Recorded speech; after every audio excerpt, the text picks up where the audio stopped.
صلی علی محمد السلام علیک یا رسول اللہ السلام علیک یا حبیبی یا نبی اللہ نحمده ونصلي ونسلم على رسوله الكريم اما بعد فاعوذ باللہ من الشیطان الرجیم بسم اللہ الرحمن الرحیم اللہم صلی علی سیدنا و مولانا محمد وعلی آل سیدنا و مولانا محمد وبارک وسلم وصلی علیہ۔ میں ہوں محمد عارف قریجہ، ایم فل اسکالر، جی سی یونیورسٹی فیصل آباد۔ میں نے اپنی دینی تعلیم دارالعلوم محمدیہ غوثیہ بیرا شریف سے مکمل کی ہے۔ میری ایم فل کی تحقیق دعوت اور تبلیغ کے اوپر ہے۔ میں نے یہ چینل 2 سیریز چلانے کے لیے بنایا ہے۔ ہماری پہلی سیریز دعوت کے اور تبلیغ کے طریقہ کار، اصول، اسالیب اور حکمت عملیوں پر مبنی ہوگی، جبکہ جو ہم دوسری سیریز چلائیں گے اس میں فقہی مسائل کو بیان کیا جائے گا تاکہ ہم دینی اور دنیاوی معاملات کو شریعت کی روشنی میں، قرآن و سنت کی روشنی میں احسن طریقے سے ادا کر سکیں۔ ہمارے آج کا موضوع جس میں ہم 2 چیزیں بیان کریں گے، دعوت اور ارکان دعوت۔ ہم اس میں تفصیل سے گفتگو کریں گے کہ دعوت، لغوی طور پر دعوت کا کیا معنی ہے، اصطلاحی طور پر دعوت کی کیا تعریف کی جاتی ہے، اور اسی طرح قرآن اور حدیث کی روشنی میں دعوت کے کیا معنی اور مفہوم ہے۔ اس کے بعد ہم دعوت کے ارکان بیان کریں گے کہ دعوت کے ارکان کون کون سے ہیں۔ ہمارا آج کا جو موضوع ہے وہ صرف یہ 2 چیزیں ہوں گی، دعوت اور اس کے ارکان۔ اللہ تبارک و تعالیٰ نے انسان کی رشد و ہدایت کے لیے انبیاء کرام کا ایک طویل سلسلے کا آغاز فرمایا، اور اس دنیا میں کسی بھی کونے کو، کسی بھی جگہ کو انبیاء کرام کے نفوس قدسیہ سے محروم نہیں کیا۔ انبیاء کرام کا مقصد انسان کو اللہ تبارک و تعالیٰ کے احکام سے آگاہ کرنا اور انسان کو خدا شناس بنانا تھا۔ حضرت آدم علیہ السلام سے لے کر حضرت عیسیٰ علیہ السلام تک تمام انبیاء کرام نے اپنے اس فریضہ کو بخوبی سر انجام دیا، اور سب سے آخر میں ہمارے پیارے نبی حضرت محمد صلی اللہ علیہ وآلہ وسلم تشریف لائے اور آپ نے اپنے فریضہ کو سر انجام دیا۔ آپ نے عدل کے ذریعے لوگوں کو خدا شناس بنایا، اور 23 سال کے مختصر عرصے میں ایک ایسا معاشرہ تشکیل فرمایا کہ جس کی نظیر آج تک پوری تاریخ میں کہیں بھی نہیں ملتی۔ اب ہم آتے ہیں دعوت کی لغوی اور اصطلاحی تعریف کی طرف۔ سب سے پہلے ہم اہل لغت کے نزدیک دعوت کے کیا معنی ہے اس کو بیان کریں گے، اور اس کے بعد دعوت کی اصطلاحی تعریف کو بیان کریں گے۔ ابن منظور لسان العرب میں دعوت کے حوالے سے لکھتے ہیں، قومی یدعون الی بیعت ہدین او دلالت واحدہم داعٍ، یعنی دعوت سے مراد دائی کا کسی قوم کو ہدایت یا گمراہی کی طرف بلانا ہے۔ اسی طرح قرآن کریم میں ارشاد باری تعالیٰ ہے، یا قومنا اجیبوا داعی اللہ وآمنوا بہ، اے ہماری قوم قبول کر لو اللہ کی طرف بلانے والے کی دعوت کو اور اس پر ایمان لے آؤ۔ یہ تو تھا جو اللہ تبارک و تعالیٰ نے قرآن کریم کے اندر معنی اس کا بیان فرمایا۔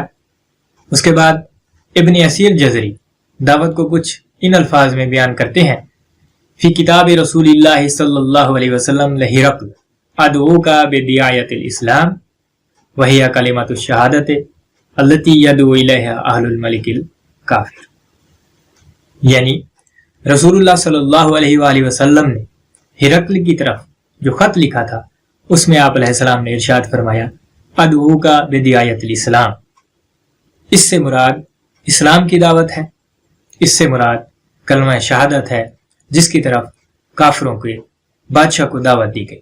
نبی کریم صلی اللہ علیہ وآلہ وسلم توحید اور اطاعت الہی کے داعی ہیں، یعنی آپ صلی اللہ علیہ وسلم توحید کی طرف دعوت دینے والے ہیں۔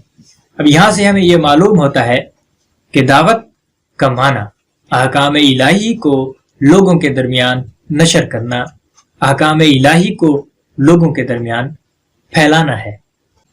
اب ہم گفتگو کرتے ہیں دعوت کی اصطلاحی تعریف کے بارے میں کہ علماء کرام نے دعوت کی اصطلاحی تعریف کو کس انداز سے بیان کیا ہے، یا علماء کے نزدیک دعوت کی اصطلاحی تعریف ہے کیا۔ ابن تیمیہ دعوت کی تعریف کرتے ہوئے لکھتے ہیں: الدعوت الی اللہ عز وجل ہی الدعوت الی الایمان بہ وبما جاءت بہ رسولہ، یعنی دعوت سے مراد اللہ کی طرف سے جو رسول لے کر آئے اس کی طرف بلانا ہے، یعنی جو کچھ ایمان ہے اور جو کچھ اللہ کی طرف سے رسول لے کر آئے ہیں اس کی طرف بلانے کا نام دعوت ہے۔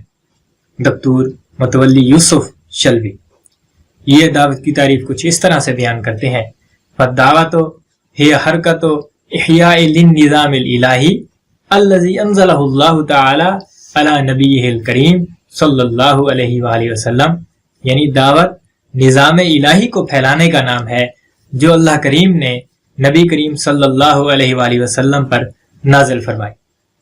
مذکورہ بالا جو ہم نے تعریفات کی دعوت کی، ان سے یہ چیز معلوم ہوتی ہے کہ دراصل دعوت احکام الہی کو لوگوں کے درمیان پھیلانے کا نام ہے۔ دعوت ایمان کی جو چیزیں ہیں، جن چیزوں پر ایمان لایا جاتا ہے، ان کو لوگوں تک پہنچانے کا نام ہے، اور اسی طرح دعوت لوگوں کے درمیان اطاعت الہی کو عام کرنے کا نام ہے۔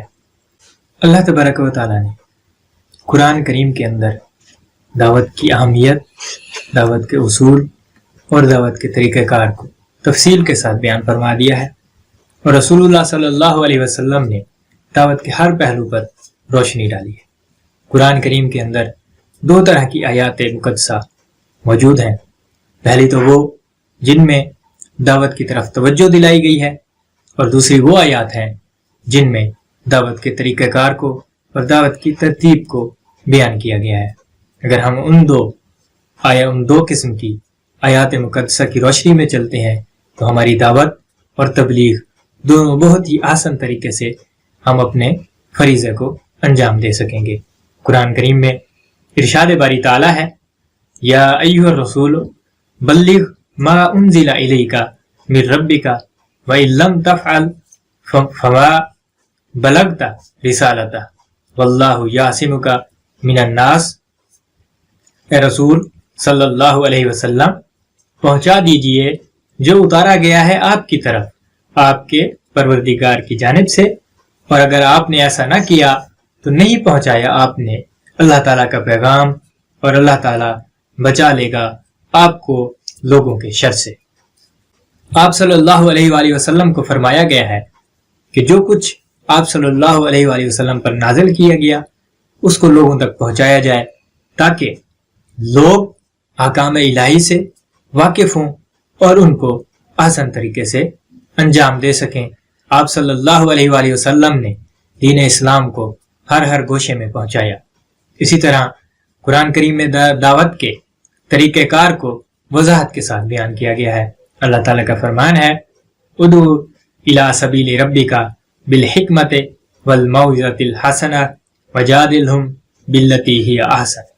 اے محبوب، بلائیے لوگوں کو اپنے رب کی راہ کی طرف حکمت سے اور عمدہ نصیحت سے، اور ان سے بحث و مناظرہ اس انداز سے کیجیے جو بڑا پسندیدہ اور شائستہ ہو۔ اس آیت مبارکہ میں دعوت و تبلیغ کے اصول کو بیان کیا گیا ہے۔ وہ جو اصول بیان کی ہیں وہ آپ کے سامنے ہیں۔ سب سے پہلے حکمت و تدبر، دوسرا عمدہ نصیحت، اور اس کے بعد جو تیسرا اصول بیان فرمایا وہ مناظرہ بطریقے احسن ہے۔ ان اصولوں سے ہمیں یہ بات معلوم ہوتی ہے کہ داعی کا کام صرف مخاطب کو دعوت دین پہنچا دینا نہیں ہے کہ اس نے سامنے والے کو دین کے احکام، دین کے بارے میں بتا دیا، اب اس کا فریضہ ختم نہیں، بلکہ یہاں پر داعی کا اصل کام شروع ہوتا ہے کہ داعی نے سامنے والے کو دیکھنا ہے، دعوت دینے والے سامنے والے کو دیکھنا ہے کہ کیا سامنے والا بات سننے کے اوپر آمادہ ہے بھی یا نہیں، سامنے والے کی موجودہ کنڈیشن کیا ہے، کیا دعوت کو سنے گا اور اس کو اپنے ذہن میں بٹھائے گا، یا کہ اس کی حالت ایسی ہے کہ وہ اس وقت دعوت کو نہیں سنے گا یا اس کے اوپر عمل نہیں کرے گا۔ قرآن کریم کے اندر اپنوں کو دعوت دینے کے حوالے سے آیت مبارکہ موجود ہے. یہ آیت مبارکہ جب نازل ہوئی تو رسول اللہ صلی اللہ علیہ وآلہ وسلم نے ایک محفل عقل و شرب، ایک مجلس عقل و شرب لگائی، جس میں اپنے تمام رشتہ داروں کو بلایا اور انہیں پیغام حق سنایا. قرآن کریم کے اندر ارشاد باری تعالیٰ ہے وَأَنذِرْ عَشِيرَتَكَ الْأَقْرَبِينَ، اور آپ ڈرایا کریں اپنے قریبی رشتہ داروں کو. جب یہ آیت مبارکہ نازل ہوئی تو آپ صلی اللہ علیہ وسلم نے اپنے تمام عزیز و اقارب کو بلایا کھانے کی دعوت پر اور ان سب کو پیغام حق سنایا. آپ صلی اللہ علیہ وسلم کی خصوصیات بیان کرتے ہوئے قرآن کریم میں فرمایا گیا ہے یا ایھا النبی انا ارسلناک شاہدا ومبشرا ونذیرا وداعیا الی اللہ باذنہ وسراجا منیرا.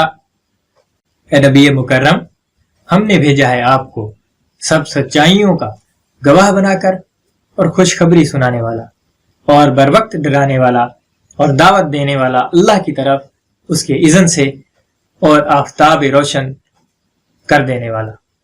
آپ صلی اللہ علیہ وسلم بشارت دینے والے ہیں، آپ صلی اللہ علیہ وسلم ڈرانے والے ہیں، اور اس آیت کے مبارکہ کے اندر آپ کی تمام صفات کو بیان کیا گیا کہ آپ جہالت اور گمراہی کو ختم فرمانے والے ہیں.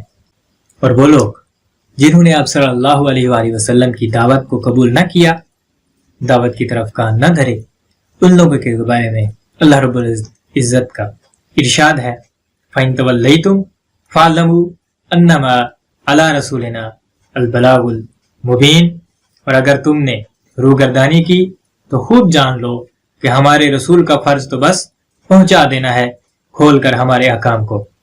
آپ صلی اللہ علیہ وآلہ وسلم کا کام احکام الہی کو لوگوں تک پہنچا دینا ہے. آگے لوگ اگر اس کے اوپر عمل نہیں کرتے، لوگ اس کو نہیں سنتے، تو اس میں رسول اکرم صلی اللہ علیہ وسلم ذمہ دار نہیں، بلکہ یہ تو لوگوں پر ہے کہ جب ان کو احکام الہی، جب ان کو اللہ تعالیٰ سے روشناس کرایا جاتا ہے، احکام الہی بتائے جاتے ہیں، تو کیا وہ ان پر عمل پیرا ہوتے ہیں، کیا وہ ان کو مانتے ہیں یا نہیں مانتے. اسی طرح ارشاد باری تعالیٰ ہے وَذَكِّرْ فَإِنَّ الذِّكْرَىٰ تَنفَعُ الْمُؤْمِنِينَ، اور آپ سمجھاتے رہیے، یقیناً سمجھانا اہل ایمان کے لیے فائدہ بخش ہے. جن کے دلوں میں ایمان کے لیے جگہ ہے، جب ان کو نصیحت کی جاتی ہے تو وہ اس کو سنتے ہیں اور اس کو اپناتے ہیں، اس کو سمجھ کر اس کے اوپر عمل کرتے ہیں. اگر کوئی عمل نہیں کرتا تو اس پر اس کا نفع اور نقصان ہے. اسی طرح قرآن کریم کے اندر ایک اور مقام پر اللہ رب العزت نے ارشاد فرمایا فذکر ان نفعت الذکر، بس آپ نصیحت کرتے رہیے اگر نصیحت فائدہ مند ہو. آپ صلی اللہ علیہ وسلم کا فرض دعوت دین پہنچانا تھا. اب اگر کوئی اسے قبول نہیں کرتا تو یہ اس کا نقصان ہے، کیونکہ جس کے دل میں خوف الہی موجود ہے وہ ضرور سر تسلیم خم کرے گا. اور فرمایا فذکر انما انت مذکر، بس آپ انہیں سمجھاتے رہا کریں، آپ کا کام تو سمجھانا ہی ہے. آپ صلی اللہ علیہ وسلم کا کام لوگوں کو حق بات بتا دینا ہے. آپ صلی اللہ علیہ وسلم کا فریضہ لوگوں تک احکام الہی کو پہنچا دینا ہے. آپ صلی اللہ علیہ وسلم کا فریضہ لوگوں کو اطاعت کے بارے میں بتانا ہے. اور جو مومنین ہیں، جن کے دل میں ایمان کے لیے جگہ موجود ہے، وہ ان سب باتوں کو غور سے سنتے ہیں اور ان پر عمل پیرا ہوتے ہیں اور ان سب باتوں کے سامنے سر تسلیم خم کر دیتے ہیں. مگر جو لوگ ہٹ دھرمی کے اوپر ڈٹے رہتے ہیں، ہٹ دھرم ہوتے ہیں، متعصب ہوتے ہیں، ان پر ان باتوں کا اثر نہیں ہوتا، وہ ان باتوں پر کان نہیں دھرتے، بلکہ اپنی ہٹ دھرمی کے اوپر ہی قائم و دائم رہتے ہیں. قرآن کریم میں کفار سے اعراض کرنے کے متعلق فرمایا گیا ہے فَاسْدَعْ بِمَا تُؤْمَرُ وَأَعْرِضْ عَنِ الْمُشْرِكِينَ، سو آپ اعلان کر دیجئے اس کا جس کا آپ کو حکم دیا گیا اور منہ پھیر لیجئے مشرکوں سے. قرآن کریم کی اس آیت مبارکہ میں دعوت کے بہت ہی اہم پہلو کو اجاگر کیا گیا ہے کہ آپ علیہ السلام کو فرمایا گیا کہ آپ دعوت دیں اور مشرکین سے اعراض کریں. جب ہم اس کو اپنی زندگی میں لے کر آتے ہیں تو ہمیں اس بات کا اندازہ ہوتا ہے کہ ہمارے دور میں ہمارے سامنے بہت سے ایسے لوگ موجود ہیں جو دعوت اور تبلیغ کے کام میں روڑے اٹکاتے ہیں. تو ہمیں بھی قرآن کریم کی اس آیت مبارکہ کو سامنے رکھ کر اور رسول اللہ صلی اللہ علیہ وسلم کی حیات طیبہ کو سامنے رکھ کر ان چیزوں سے اعراض کرنا ہے جو ہماری دعوت میں رکاوٹ کا باعث بنتے ہیں۔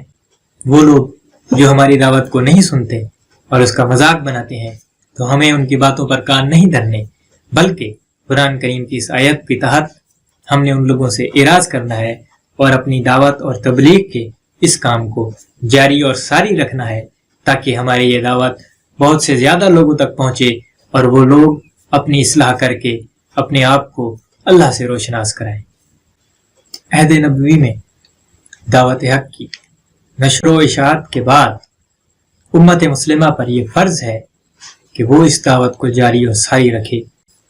اس بارے میں بہت ساری احادیث مبارکہ بھی موجود ہیں۔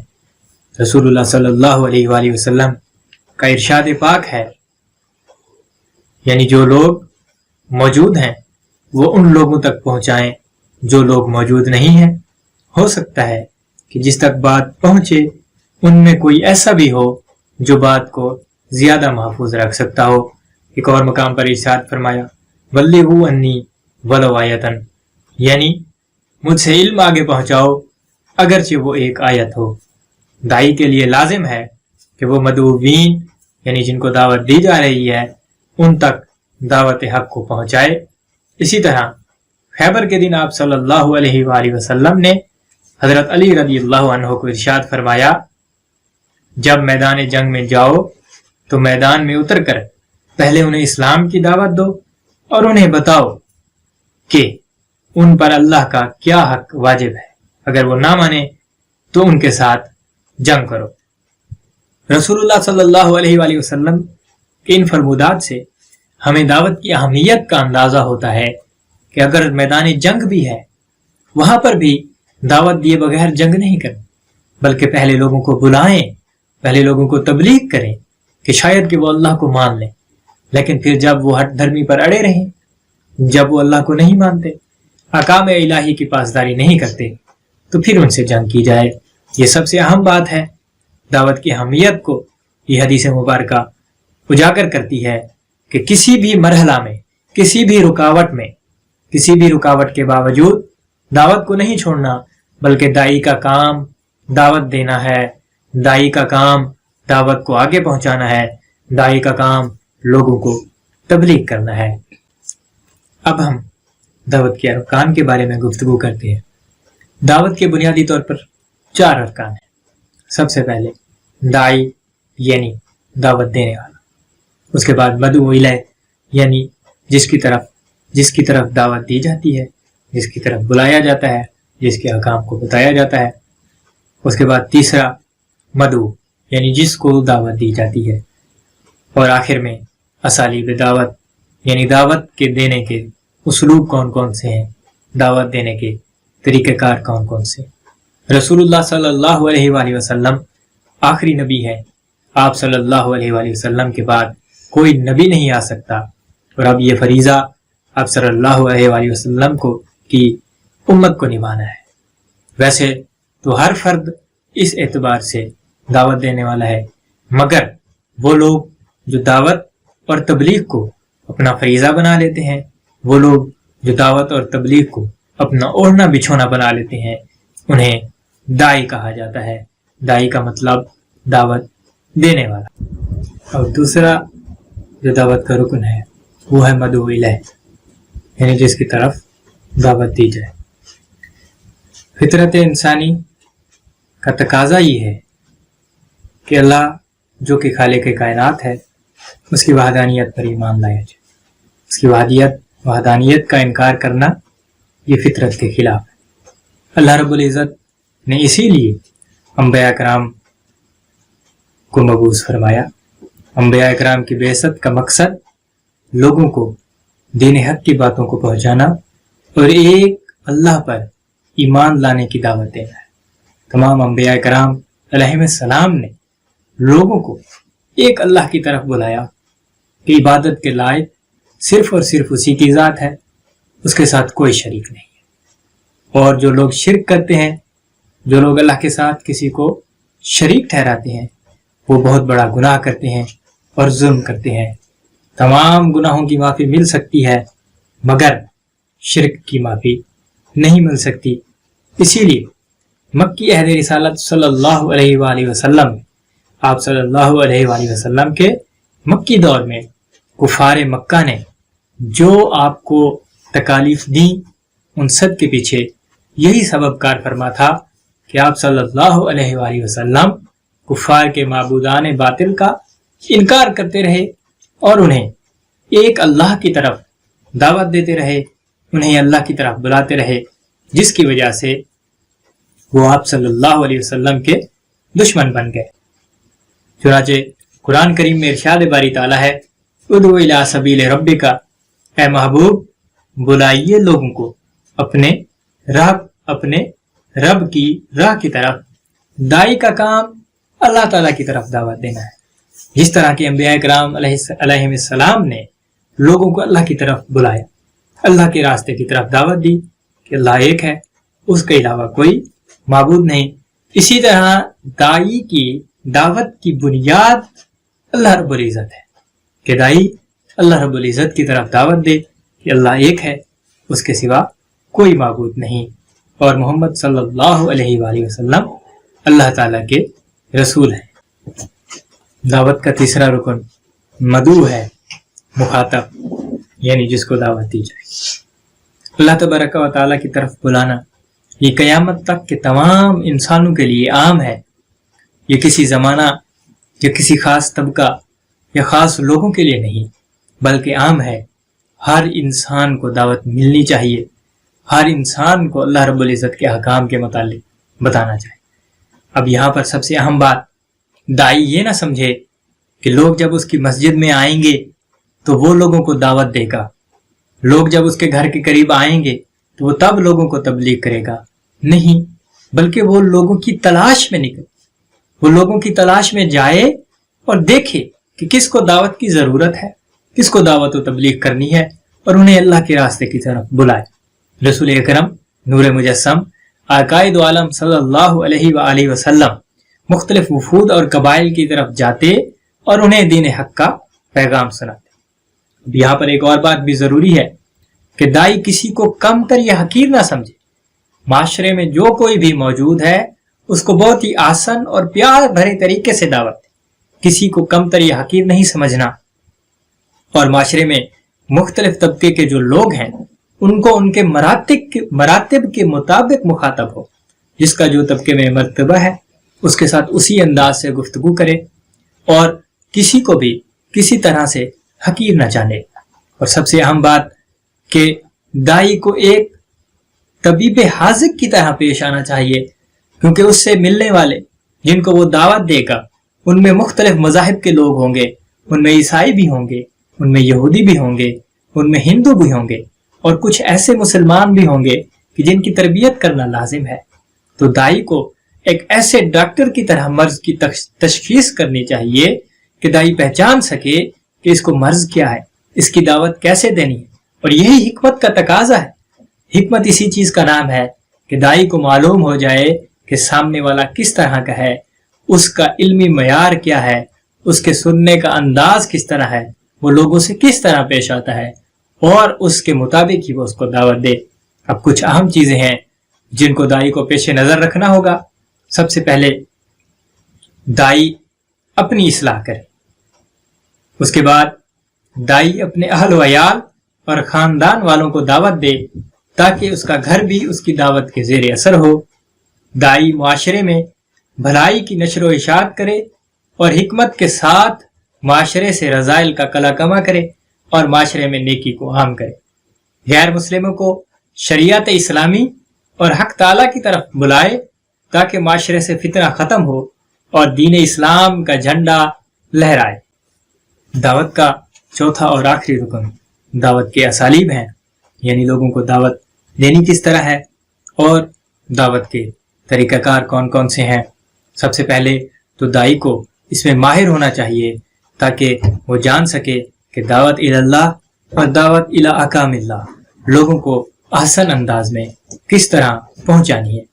اس کے لیے سب سے پہلے قرآن کریم، حدیث نبوی صلی اللہ علیہ وسلم اور صحابہ کرام، تابعین اعظام اور سلف صالحین کی حیات کی طرف رجوع کرنا ہوگا، اور اس کے بعد اہل علم حضرات کی طرف جانا ہوگا تاکہ وہ دعوت کو آسان انداز میں دینے کے جو طریقہ کار ہیں انہیں سیکھ سکے، کیونکہ جس طرح ڈاکٹر بیماری کا علاج کرتا ہے اسی طرح دائی قلب کا اور روح کے مرض کو جان کر اس کا علاج کرتا ہے، اور لوگوں میں اطاعت الہی اور اطاعت رسول کا جذبہ پیدا کرتا ہے، اور لوگوں کو دین اسلام کی طرف بلاتا ہے۔